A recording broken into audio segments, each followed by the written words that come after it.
Hello everyone! In today's video, I'm going to show you how to get your Trello API token step by step. First, open your browser and search for Trello API keys.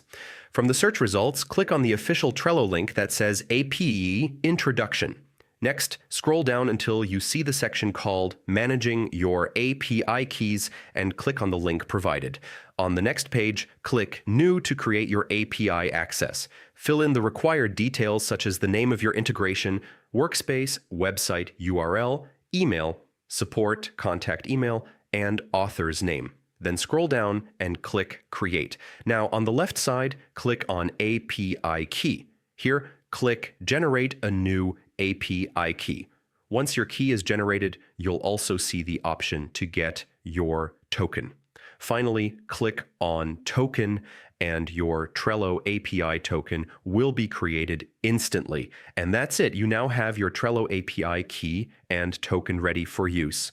Thanks for watching. Don't forget to subscribe to our channel, and I'll see you in the next video.